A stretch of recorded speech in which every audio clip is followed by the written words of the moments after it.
a reality TV deep dive. It is the same show it's been, it just looks a little better, a little fresher. I got some help now to make sure the show continues to get bigger and bigger. And I feel alive. Y'all have been so sweet to me online over the last 24 hours, and I really appreciate all y'all's support. It means more than you realize. I've been in a very transitional time this summer. It's been a little crazy, losing my job, doubling down on podcast things, trying to figure out where alternate income's going to be coming from, but it all has been aligning in the right way, and I feel very proud and confident that the content is going to only get better. I am so excited to be joining the Cloud 10 family. That is, if you don't know, the podcast network where, Kendrick and Raven and Chelsea and Donnie all are a part of. Also, podcast legends Brian Safi and Kelly and Troy. All these people are all part of the Cloud 10 fam, and I'm so excited to be joining them over there. And that doesn't really change much of anything for y'all, but it just helps me get the show out to more people. So I'm excited to have some team behind this show to help it grow. And it's only going to get better and better. I hear the concerns. I have to be honest. I am similar to y'all that sometimes when a show is indie, I'm like in. And then once it starts to get bigger, I'm like, I don't know about this. It used to be my show. Nothing about the show is changing. I'm still going to talk extremely candidly about my thoughts on reality TV, on how it relates to the socioeconomic world we're trapped in. And, it's still me. But I feel very fortunate to get to give everything a little facelift and a little upgrade. So hope you enjoy all that. Reminder for the video version of this episode, only video lives on YouTube, and early access video lives on both YouTube and Patreon. If you want to join as a member on YouTube, there is a $4.99 tier and a $14.99 tier. $4.99 gets you early access video. $14.99 gets you your name read out at the end of the show, and also the early access video. Same thing over on the Patreon, except Patreon has a lower tier that is, I believe, $1.99 or $2.99, and that just gets you early access audio to the podcast. So those are the places to get early access. Once again, video, I gotta say it again, only on YouTube. Audio only will be on both Apple Podcasts and Spotify. So those are the boring pod logistics. It is time to deep dive. Deep dive into pretty much maybe my favorite episode of Summer House of all time. It's a banger. This morning I was laying in bed watching it, taking my notes with my coffee, and I was like, oh, this is a banger. It was going, and I was like, I can't believe so much is still going to happen in this episode. It just feels electric. So I can't wait to dive into all this with you. Remember, we are covering Summer House Season 5 currently on the podcast for our deep dive series. We will be diving into some more deep dive things, after we wrap Summer House. TBD on what that may be. Might be Vanderpump Rules, might be an old season of Housewives, might be an old season of a non-Bravo show. Who's to say? But, if you want to get caught up on Summer House Season 5, it is all on Peacock, so go check that out. Today, I'm going to be chatting about episodes 8 and 9. So, episode 8 is called Crawl Me Maybe. Now, there's a lot that happens in this episode. One of the big things that happens in this episode, though, is that they do this bar crawl around the Airbnb, and each person's bedroom they have to design as, like, their hometown or something that, or like a place that is adjacent to their personality. And I've wanted to do this for so long, ever since I watched this during COVID. It's my dream to have a bar crawl with my friends in an Airbnb. So I was laying in bed and I was like, for my 36th birthday, I didn't end up doing anything for 35 because I was feeling a little #depressiana. And so for 36, I feel like I actually need to do something. And I'm thinking about getting an Airbnb and having everyone decorate a room and bar crawl. Sounds fun, right? So Guys, if you're listening, friends stopped listening to the show a while ago. But if you happen to come by it, start planning. But this episode, I remember watching it in COVID being like, wow, I feel alive. These people are living a fierce COVID life, and I need to do it. I need to live this life. So we open up on Amanda Lake. Oh my God, not Southern Hospitality. Amanda, Paige, and Hannah chatting about this Lindsay and Luke sex scandal. Now, once again, this was either put on by producers or put on by a Bravo account, I believe, that's also a psychic. I'll let you fill in the blanks there. And it's not real. Lindsay and Luke, though, do have a sexual energy. And I do believe that they've drunkenly been like, one day we should probably fuck. We should fuck one day. It'd be fun, right? I just see it for them. I see it, but I also believe them that it maybe has not happened. We have also, this is the beginning of our girls' night versus boys' night. So they separate and the boys get lit and do bro things and the girls have a little spa day. I wish we would bring this back. This is, they were talking about how this was like a trope that they would do every season. And I feel like we haven't done this in a minute. I don't know if it's because the girls weren't all getting along or the guys weren't all getting along or there were less guys than girls. I don't know. I mean, there were only 3 guys in this season. So not sure why we stopped this, but I actually think it's a really fun idea. Not to lean into fully patriarchal binary nonsense, but sometimes you just need some time for just the girls. Okay? And I consider myself a girl with a W. A girl. Carl decides to drink. Now, this is tough to watch. It's hard. Like, drinking is tough because, like, I've been very candid about it here on the show, dabble in and out of drinking. I go through waves when I want to take, like, long period breaks. Right now, I'm in a break from drinking right now because I'm training for the marathon this fall. And it's something that I've started doing, and I really like the ritual of, like, taking time away from the party lifestyle. Not that I party, but as I've gotten older, I just quite literally cannot like hold my liquor. Like, I feel ill the next day. And so it's hard when life as a mid-30-year-old, like, a lot of life is drinking. A lot of New York City life is drinking. Like, a lot of the social life is drinking. And there is something fun when you see people like Lindsay and Kyle who they can hang. They're built different. They are built different. They, of course, get irritable when they're drunk, but, like, they can hang in a way that, like, I don't think Carl has the ability to do anymore. And, it kind of comes out throughout the episode, but that drinking for him is a bit of a security blanket and something he does so he's able to, be in social spaces, be around conflict, and not feel uncomfortable. And it's hard because he's dealing with something so heavy and, like, he wasn't identifying as sober. I think he was just saying, like, I'm not really drinking much or at all. And I struggle with, like, the moderation of it too. Like, completely honest with you guys. Like, sometimes it's easier to just not drink at all than be like, I'll have 1 drink a month. Because, like, in living in New York, you just get thrown into the societal, like, drinking standards. It's hard. It is a very hard boundary to find. And I encourage anyone to just take some time away from it sometimes, just to do a little refresh, because it's always done wonders for my mental health and done wonders for my health, period.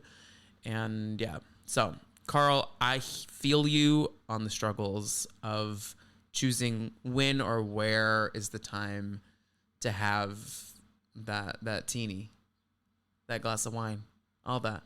I get it. I also think we just need to talk more openly about it, because I got a lot of feedback when I talked about this, the first time I did my drinking break. A lot of people were like very, very like, I'm so happy that you're creating an open conversation around it, because I truly think we don't talk about it at all. It's always like, you are either drinking you're either just like fully drinking nonstop or not drinking at all, right? And like there's no way to like identify. It's everything is labeled, right? You're labeled as like the party girl or you're labeled as the like I don't drink. But like there's very rarely are there times, especially living in New York, where it's like, oh, I'm just like a every once in a while. It's hard to come across that these days because we're so into like labeling everything. So I feel the journey. I am always trying to just be healthier in general.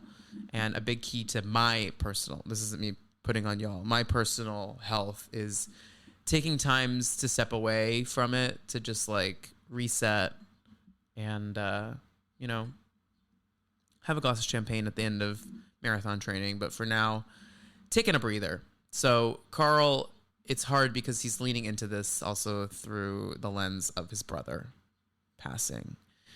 And it's tough when those things align, where it's like I return to a behavior because I'm dealing with something traumatic. And we all do it. I absolutely did that during COVID. Like we've all been there. So it's great though to see where he's at now. He's in such a healthy place now. And I wrote this down later, and I know I'm talking a lot about not the episode and just about life and about these people, and I'll get back into it in a second. But one other thing that I wrote down about these episodes, watching it back, Carl is so much more secure in his identity now. Here, he's incredibly fragile about the idea of masculinity, about the idea of being the man of the house, being the man of a relationship, being the bros don't do that to bros. Like he's all about these bro codes. And now he's very just like free love, like very open to everyone. I think he might be a little bit gay. And I don't mean that as in like an outing way. I mean that as in like we're all a little bit gay. I think all straight men are a little bit gay. And I think he's like, oh yeah, I'm a little bit like, I'm a little homo curious. And if that's just like, I think guys are attractive and I'll tell them, I could see that for him. You know, I don't know. There's just something about him that feels freer now in a way where he's like, anyone, everyone down. I'm not fragile about my masculinity. I love everyone. I don't know. That's just a vibe I'm getting because this Carl feels irritable. He feels fragile. He feels insecure about his masculinity. And it's a different Carl. It's really interesting. I'm not also outing anyone. I'm just saying like, I just see a more openness in him now because I, once again, am team. Everyone's a little bit all over the place, sexuality wise. So the boys are doing Guinness chugs. I hate to see this. I had a 0 alc Guinness, and it actually was pretty good. I hadn't had a Guinness in a minute, like an alcohol Guinness, but I had an A Guinness, and it was actually pretty lit. Also, something that is so weird. Did you know that Guinness is like the lowest calorie beer or like lowest carb beer? It's one of the healthier beer options, even though it's like jet black and looks like, gasoline. It may still be gasoline because you know what, gasoline may not have any calories in it either. But the boys do a chug of Guinness, and then Kyle goes outside to pee, and we get an amazing quote of, "That's what I'm talking about, peeing in the wind, baby, woohoo!" Now Kyle may not be on that spectrum that I was talking about earlier, because this was one of the, I almost clutch. Sometimes when I watch these shows and straight, really, really overwhelmingly straight things happen, I clutch my pearls. I go, oh no, straight. I love when people get mad at me for talking about straight versus gay so much. It makes me laugh. There's some people that always get in their feelings. So like, we get it. We get it, okay? We get it. You're gay. I also wrote Carl Thickums is hot. I say this every time we recap season 5 of Summer House, but Carl Thickums is hot, y'all.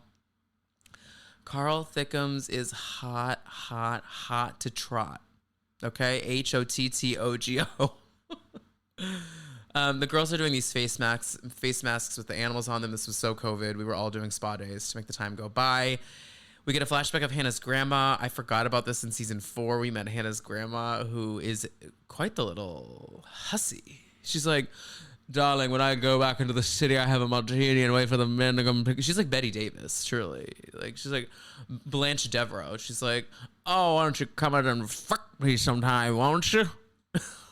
And she's dressed like it too. She has like the like 1940s like just over the shoulder type of dress. Do you know what I'm talking about? Hannah reveals that her and Des are having phone sex. I think it's crazy that they're having phone sex where Paige is also, sleeping. I don't know if it's in the bathroom, but Paige is right there. Paige is right there.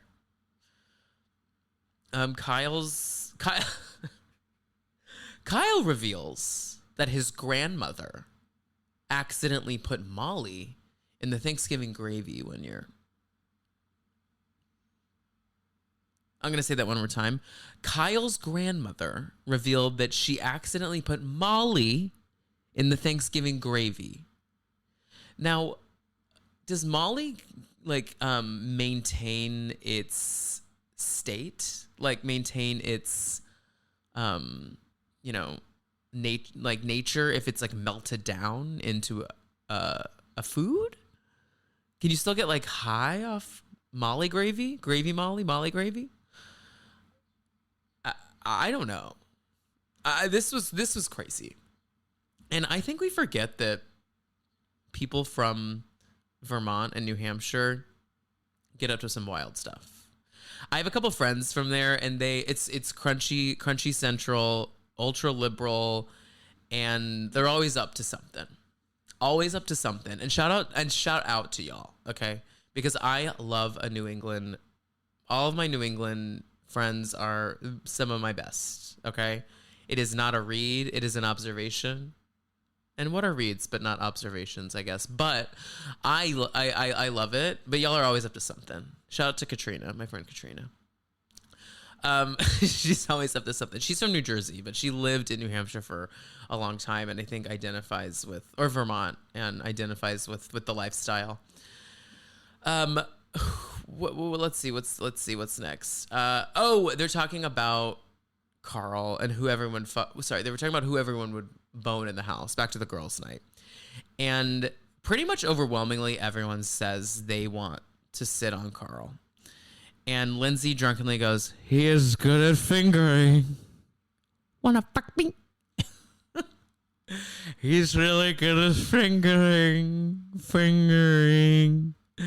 Amanda also talks about her and Kyle's sex life. She says that I give him a lot of shit because it may be quick, but we come at the same time. I don't think that's true, Amanda. I just don't think that's true. We've learned so much about your sex life, and I believe this had to have been the last summer they were boning, even if they were at all. They have an energy that looks like they're boning, but I'm like, y'all, this has to be the last summer that you were boning. So cut to the boys. The boys are now upstairs hanging out, and Carl starts to kind of come for Luke for not having a relationship with Sierra anymore. Like, he brought her into the house and then completely like screwed her over. Carl's honestly lit, and I'm not totally understanding all of the inner workings here. Lindsay tries to take Luke's side about the Sierra and Luke situation, and all of this kind of doesn't land. It ages poorly because we know that Luke, leaves the show, and then he has one more season actually. But regardless, it's just kind of like doesn't matter because Sierra ends up becoming a cast member fully for a long time on this show. I just don't think we care so much about this inner workings, but I understand why it was taking over the house at that time because they were trying to make story, and there was definitely story in the fact that Sierra and Luke were a thing. And I think Luke feels that Sierra almost used him to get on the show because now she won't even give him the time of day. The boys are outside playing beer pong, doing bro shit. And Kyle goes to go pee, and Carl goes, "Dude, your dick is so small." And Kyle's like, "That's not nice. My dick is so big in my hands." And Luke goes, "You've got small hands." I've heard that Carl lays it down. I've heard that he's Big Dick Daddy. Carl Big Dick Daddy. I love when I hear people who listen to this in the car, or a listener. I'm so sorry, I'm blanking on your name in this moment, but a listener sent me a message saying that they were listening to me talk like in the house while they were cleaning or something, and their husband walked in and was like, "What are you listening to?" So I figured that was a moment. Carl Big Dick Daddy. And then Paige and Amanda ask Luke if he's had sex with Lindsay. Luke looks guilty as fuck. So I think he looks guilty because I think he's thought about it, or also, I think he's thought about it, but also been like, does she want to? I think there was a moment of like, no, but is she interested? And so it's obviously at the end of it all, it seems they didn't, right? But I really do think that if the stars had aligned, I think Luke and Lindsay absolutely would have. The girls go down to the pool, and they're still talking about this Lindsay and Luke thing, and Lindsay finds out, and Lindsay comes up and goes, "Do you know who the fuck I am?" Yeah, I fucked Luke. I fucked Luke like Hannah fucked Luke, which I have to say, Lindsay, that was the absolute slay. But Amanda goes, "Yeah, you're Lindsay Hubbard. Lindsay, sit down. Sit down." Kyle is blackout. The girls go get snacks, and Kyle is passed out on the couch, and that's kind of the end of the night. It was a fun night, but not as fun as the next night. The next morning, Amanda recaps Kyle on the night before because he was blackout, and it's so insane to me that he can get this absolutely belligerent and then go on a run. This is what I'm talking about being built different, like I was saying about drinking earlier. Like, if I get to a really dark place and a party it up, my ass is not going on a 4-mile run the next morning. No. My ass is hustling to the fridge and back. Hustling to the fridge and back. Hustling to the fridge and back. So Kyle, like Lindsay, built different. Goes on these runs against all odds, truly. Amanda talks about, okay, this was a haunting detail. Amanda, just under her breath, is like, "Oh, wow, there's a duvet in the duvet." Which then made me realize she has not washed the sheets. She's like alarmed by the setup of the bed. And they've been there. I mean, guys, this is episode 8. They had to have been there for at least 5 weeks at this point. Going to reveal my life. I'm not judging how y'all do it. I wash my sheets every 7 days. I change them every 7 days. That sometimes almost even feels like too far from each other. I mean, it's me and a dog and my partner. Like, we're 2 men and a dog. Like, I just feel like it's important to keep that fresh, you know? And the idea that Amanda and Kyle sweating out booze every night in that bed and they haven't cleaned it for 5 weeks. Huh? I don't know. Haunting. Luke splits some wood. Sierra bed rots. Carl calls his mom. And this is a very interesting kind of moment. I mean, this season is so fascinating because we get, one of the big tropes in this season is we get a lot of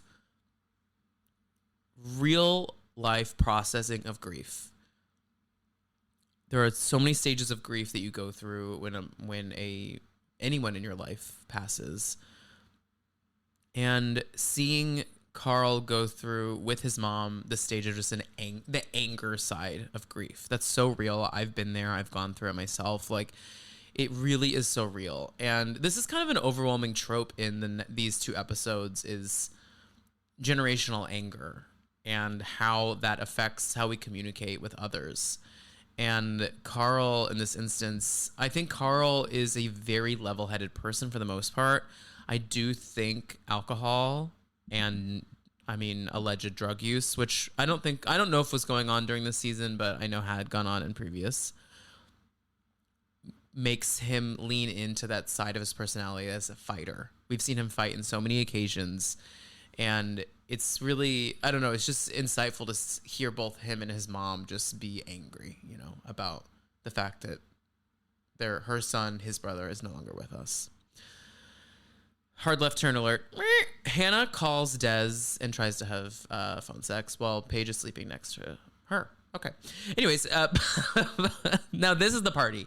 The party we've all been waiting for, the bar hop party. So, as follows. We have Sierra has decorated her room as the ATL, and she is serving Coke floats because, Atlanta is where the Diet Coke, Coca-Cola Museum is. Coca-Cola is a Georgia-based company, so it makes sense. I also, guys, I think I've talked about my Diet Coke journey, about how I had my first Diet Coke this year.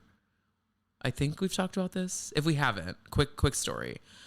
I thought carbonation was really gross growing up. I wouldn't drink any soda because it made me feel like gassy and gross. So I just didn't drink any soda until I honestly started drinking in college. So as a mixer.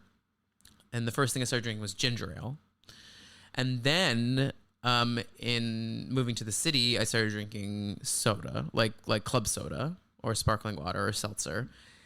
And then in the last couple years, I've tried Sprite and like it okay every once in a while. And then this year was the first time I had a Diet Coke. And the other night I was at a bar for a friend's birthday, and I popped one of my little edibles and was bopping around social, and I was like, I'm gonna have a Diet Coke. And I have to say, it actually was a delightful social drink with a lemon. I like it really with a squeezed lemon. Squeezed lemon. It was good. It's not like something I think I would have in the home, but I definitely am open to having it out whenever. So maybe I'm becoming a cokehead. Clip that. Paige and Hannah's room is themed to NYC, and they're doing Club Bed. Very shout out to Sex and the City. If you have not seen the Club Bed episode of Sex and the City, you just don't get it, don't you? That's from the episode. And they also have a ladies only room in there where they make Cosmos for the ladies. Loved this room. Love a Cosmo. Lindsay, her room is Florida themed because she's from Florida. I forget she's from Florida. And you know what? Every time I'm reminded, I say, well, yes. Well, yes. Lindsay from Florida. She's dressed as Doris. Now, she's serving a Gumbe Smash. I've never heard of a Gumbe Smash, or Goombay Smash, excuse me. A Goombay Smash is, drumroll, a classic pineapple and coconut drink, but it's not blended like a pina colada. So it's rum, coconut rum liqueur, apricot liqueur, pineapple juice, orange juice, lime juice, and bitters. Talk about hangover central. Oh my God. A Goombay Smash would get me twisted and make me feel like an absolute garbage can in the morning. All that sugar? No, not for me. But shout out to Doris. Next we have Danielle. Her room is the Hamptons themed room, and she's serving rosé. Carl's theme is Pennsylvania, and he's dressed as an Amish person with an Amish beard. It is actually hilarious. There's hay all in his room, and he's serving water. I thought this was hilarious. Carl, my baby Carl, you are so crazy. Thickums McGee, looking hot as hell. Love you, baby. Love you, baby. And then Kyle and Amanda's room is California themed because they just look like, I think they did this because they look like the California, isn't it called Californians, or what's the SNL skit with Kristen Wiig and I forget who else is in it, but they're all blonde and they're doing the soap opera, like they're in California. Do you know what I'm talking about? I think that's a spoof on this because, or not, that's a spoof on this. They're spoofing the SNL skit.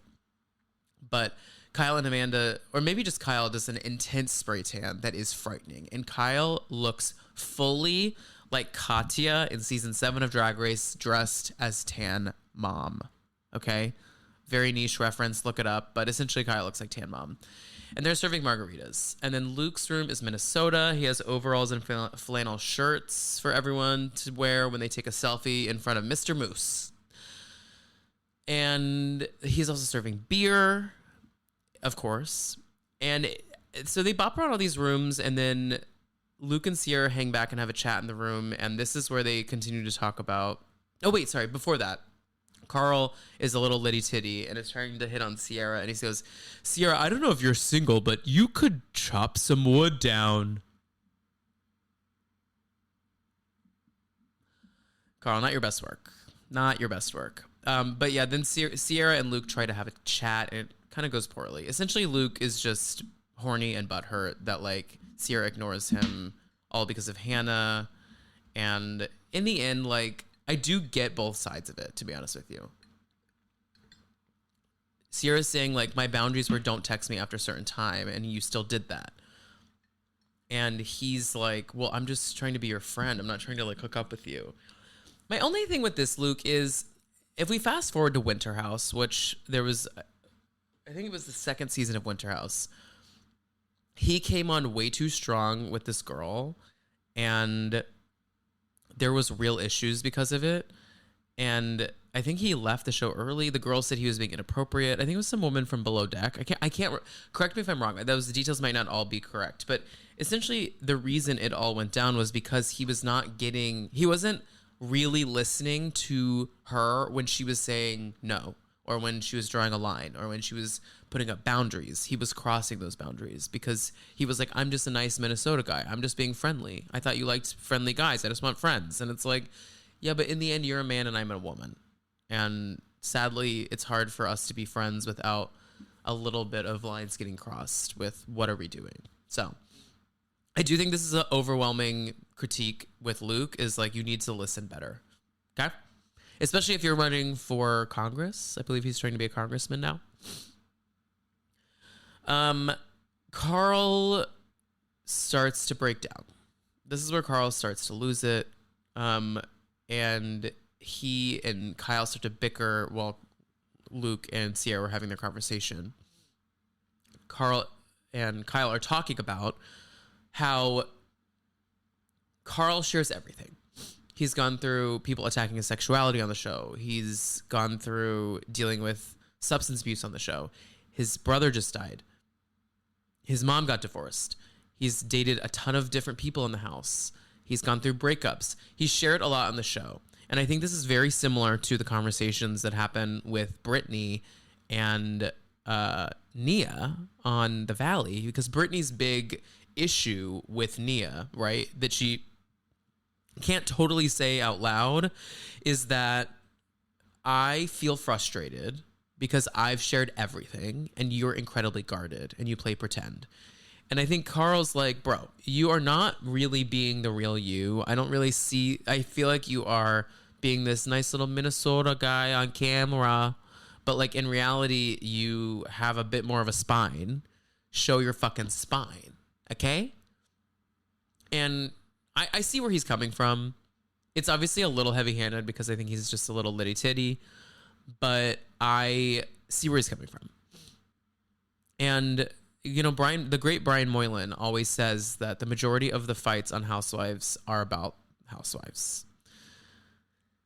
The fights on these shows, they're about the show. The fight about when Carl and Kyle tried to fight in this past season of Summer House, that was about the show. The fight that is about to happen is about the show. The fight with Hannah and Kyle is about the show. Like, it's all about the show. We just can't totally acknowledge that it's about the damn show.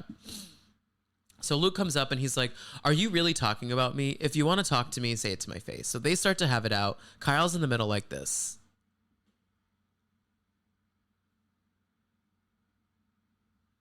Just like bug eyes, tan mom bug eyes. And Luke is like, I need to step out or I'm going to absolutely lose my shit. So he starts to walk away. And Kyle's like, I love you, but I don't love your quest for power over fucking females. And that's my fucking beef with you, bro. And he's like, I know you because I did that myself. And Amanda tries to hold Kyle back, and we get the, what's the sunscreen ad with the bathing suit pulled back by the dog. Essentially, this is what this looks like. She's pulling back Kyle by his swimsuit, and you can see his white ass. And Luke is like, you want me to be real? You want me to be real? And then he runs out. So he runs out for a brief moment, and it's clear that in this moment, production does a little hype work. The producers clearly were like, Luke, here's the thing. You should go tell him how you feel, because just running out isn't going to solve anything. AKA, they want you to go make some good TV.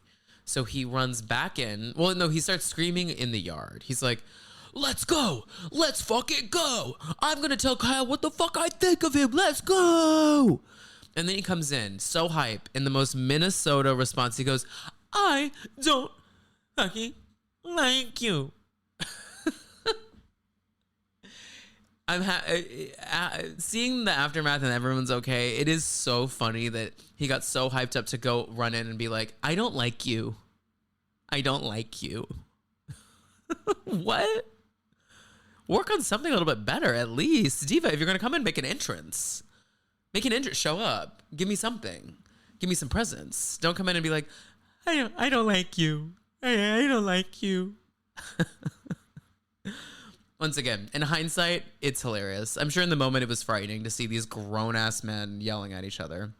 And immediately as Carl hears Luke burst back into the house, Carl, who's been in his bedroom, bursts out in his undies and is like, you want to fight, bro? Blah. Straight men are exhausting. Straight men are exhausting. And then it's blackout. To be continued. Well, we're recapping episode 9, okay? Episode 9 is titled Should I Stay or Should I Go? Because Luke, we don't know what's going to happen. Is he going to stay in the house? Is he going to leave the house? Who's to say? So we open up on, the end of this fight. We kind of get the fight again. And then Kyle's like, come chop some fucking wood, bro.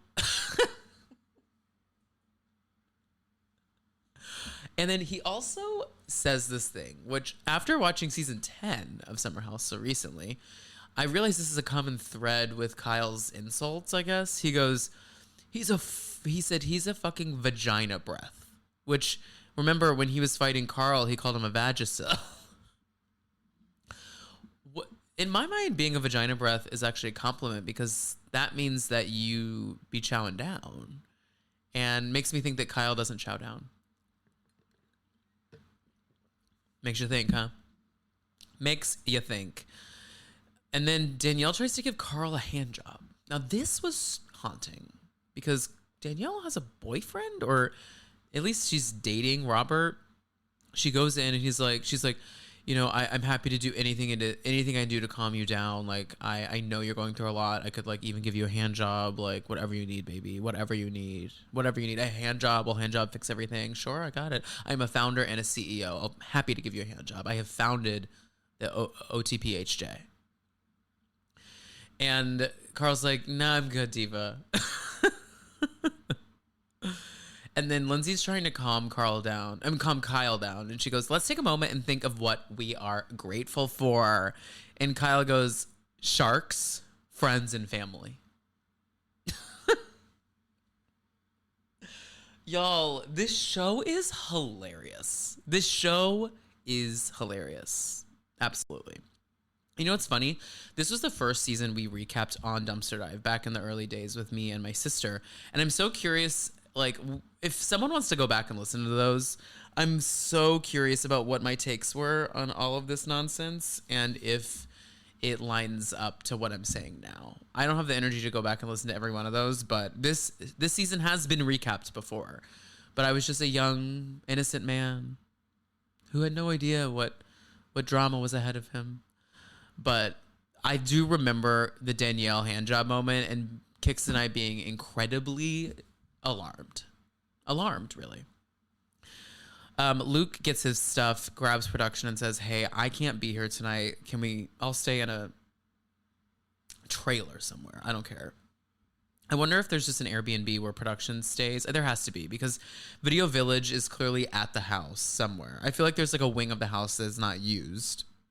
And then I bet you production stays in an Airbnb down the road. So I'm sure Luke went and stayed there.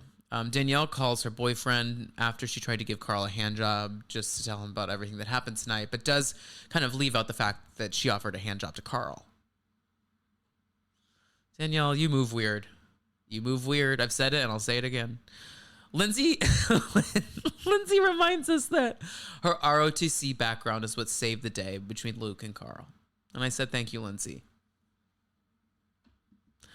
Carl breaks down to Lindsay and he's just like, I have so much going on and I'm just feeling really, really sad. Lindsay leaves and Carl calls his dad and he breaks down in the bathroom talking to his dad about how bummed he is just to let his anger get away from himself like that, and that how sad he is about his brother still. So all of this is really sad and heartbreaking, and our love continues to go out to the Radke family with all of this, because grief is forever, and I know that you're in a better place now, and you've grown so much, Carl, but it's hard to watch these things back. And then lastly, to end the night, something light, Kyle, says that he wants to leave the blue light on that was set up from the California bar room, and he says, I love that blue light, baby. I love that blue light, baby. The next morning, everyone is hungover as hell. Carl cleans up and shaves. Lindsay does a pregnancy test to reveal she's not pregnant. She also reveals that she's 34. Now, this was haunting because I'm 35. The idea that in 5 years from now, Lindsay has a baby and owns like a $10 million apartment. Is that going to happen for me? Is that going to happen for me? I need it to. I really need it to. Not the baby. The $10 million apartment. The boys call Luke to apologize. Sorry, one second. I'm having drink issues. The boys call Luke to apologize, and Luke says that he's going to head to the house and wants to chat in person not off camera, but away from the rest of the house. And everyone goes down to the pool for a pool day. Sierra's boobs come up because she's got the best boobs in the biz. We got to be honest. Her and Amanda. And Kyle goes, hey, we've gotten to know each other and I feel really comfortable around you. And I just kind of want to ask you something. Are those real? Your, boobs. And Sierra's like, yeah, they're 100% me. And we get in a killer. These are these moments that Paige is an icon. We get a killer Paige moment in the confessional where she goes, Kyle just got into a fight with Luke about how he treats women and then woke up today and chose hypocrisy. Had me lolling, Paige. Paige had me lolling. And Amanda is cooking dinner for everyone, and she's making some dry-ass cutlets. She's making cutlets wrong. I have mastered the cutlet. Here's how you really nail a chicken cutlet. Okay, I'm going to give you the intel. So first, the chicken needs to be so thin because it needs to cook quick to get that nice golden brown.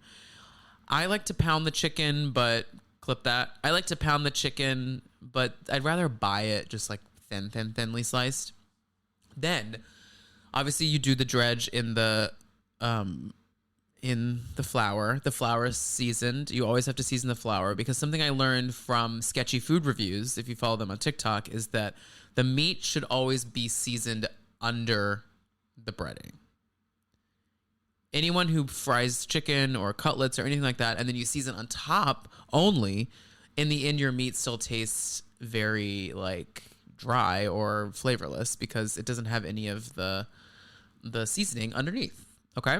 So make sure that the flour has seasoning in it. I like to do chili powder, garlic powder, oregano, and salt and pepper. Then, this is where things get crazy. You put shredded parm in both the egg wash as well as the panko.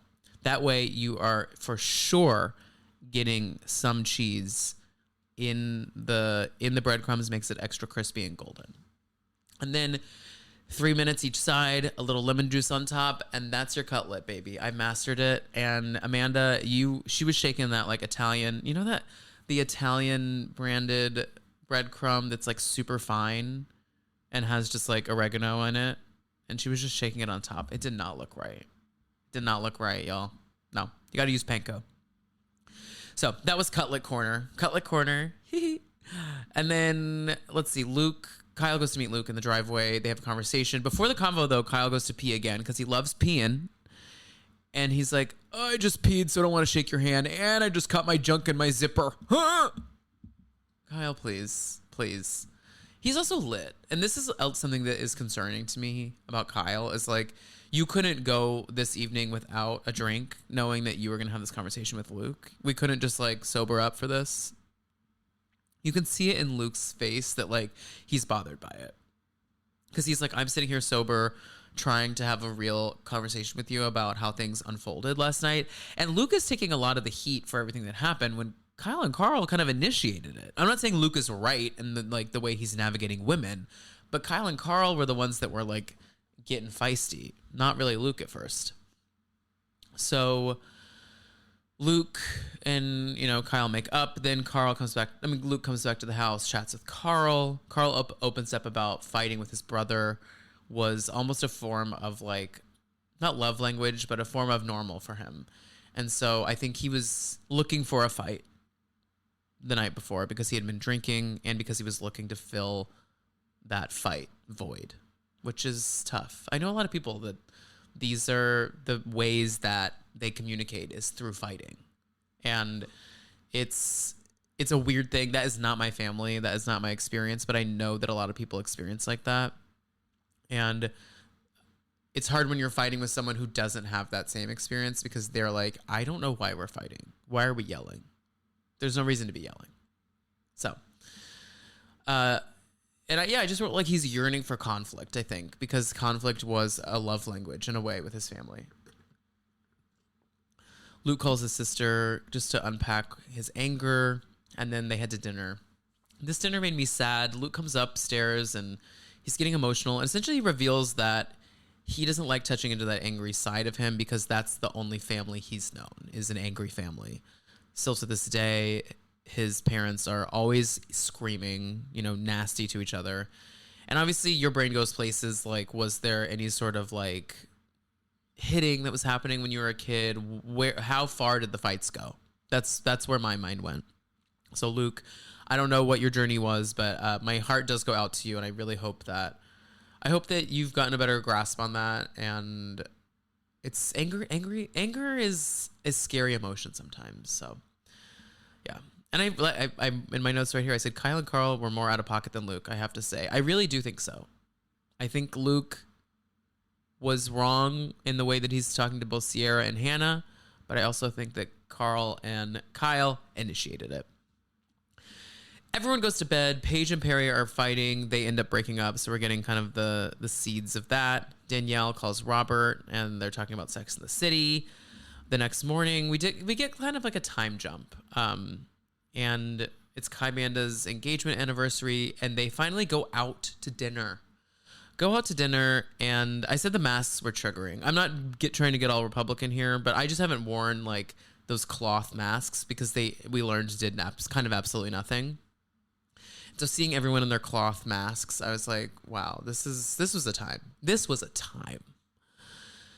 And yeah, dinner is fine. Nothing really happens at dinner besides Kyle kind of re-proposing to Amanda on their 2-year engagement anniversary. But while all this is going down, who but Stravy has returned to the villa, to the casa, and is going to surprise Lindsay upon her return from dinner. We're left with a cliffhanger on how that surprise goes down. We will see more about that in episode 10 of Summer House Season 5. I can't believe we are 9 episodes into this deep dive recap. I'm having so much fun doing this with you guys. Please comment below on what other shows and seasons you would like recaps of. I definitely will revisit another Summer House season. I want to pause on Summer House after this one because we've had a lot of Summer House talk in the discourse everywhere these days. So I'm thinking Vanderpump Rules. I also thinking about maybe Mob Wives because I love Mob Wives. And Kix and I never really completed one of our throwback recaps of that. And I would do a Rock of Love season, Flavor of Love. What's an old Bravo show? Housewives, New York, maybe. We could do New York while New York is airing, like an old New York versus the new New York. I don't know. Lots of ideas. So you let me know what you think. I'll kind of wager what's the best idea moving forward. But I'm having a blast doing Summer House. We still have a little bit ahead of us because this is a longer season. We've got reunions. I believe there's 16 episodes, so there's at least 2 or 3 more of these. Definitely at least 3 more of these deep dives on Summer House Season 5.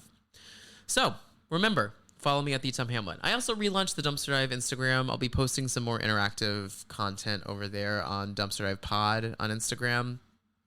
YouTube is where you get all the video for this very show. And if you want to get early access, ad-free content, subscribe to the Patreon or become a member on YouTube. Our lowest tier on the Patreon gets you ad-free video and early access. Ad-free audio and early access audio on your podcast feed. And then $4.99 on YouTube and Patreon gets you that early access video. And then $14.99 gets you a big hug from me virtually and your name read at the end of every single episode. So with that said, I want to give a big thank you to my father, my mother, legitimately my father and my mother. They have 2 separate accounts. Andrew, Barbara, Kayla, another Andrew, Brandon, and Wendy for all being such loyal dumpster divas. If you guys want to join the Patreon or the YouTube at a paid level, there is a $4.99 tier that gets you ad-free early access videos. So go check that out. And I will be back with more stellar content with some stellar guests and a lot of solo recaps this week. And also, I'm now a Cloud 10 show. So that won't change anything for you, but hopefully it will change a lot for me. Love you guys. I can't wait for another episode. Bye.